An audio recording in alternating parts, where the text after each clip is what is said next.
গভীর রাতে নামাজ পড়ে আপনার যত মনের কথা আছে, যত চাওয়া আছে, যত কষ্ট আছে, যত অপমান, অবহেলা, নির্যাতনের কথা আছে, আপনি আল্লাহকে বলেন।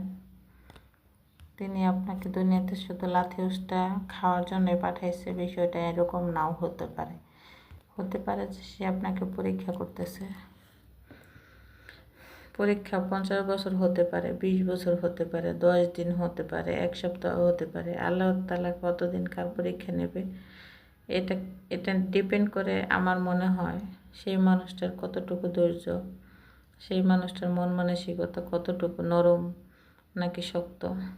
যেমন একটা কথা আপনাদেরকে বলি, আমি গত 10-12 বছর আগে 1 মাস 2 মাস পর পরই বাড়িতে যেতাম। 15 বছর আগের কথা বলতেছি। তখন আমি পিজিতে চাকরি করতাম, 2200 টাকা 2500 টাকা স্যালারি পেতাম।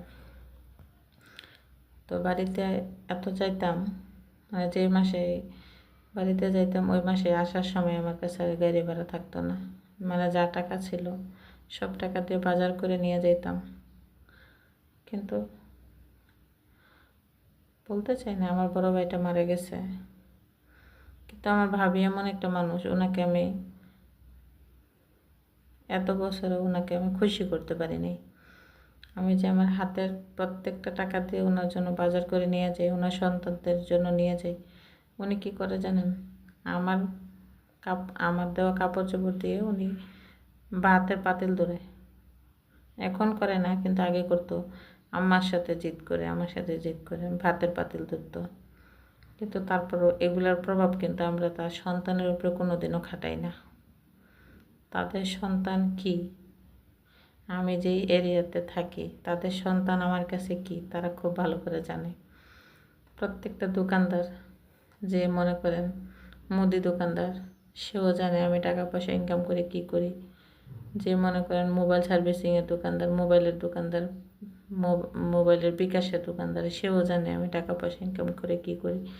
যে জুতার দোকান সেও জানে, যে কাপড়ের দোকান সেও জানে। কারণ আমার সংসারে কয়জন মানুষ, আমি ইনকাম করে কি করি, এদের কাছ থেকে তো আমি লেনদেন করি, তাই না? কিন্তু লাস্ট আমি বাড়িতে গেছি 2 বছর আগে এক ঈদে। আমার ভাই মারা যাওয়ার কিছুদিন পরে ঈদ ছিল তখন। কিন্তু আমার ভাবি আমাকে দেখে ঘরেও আসে নাই।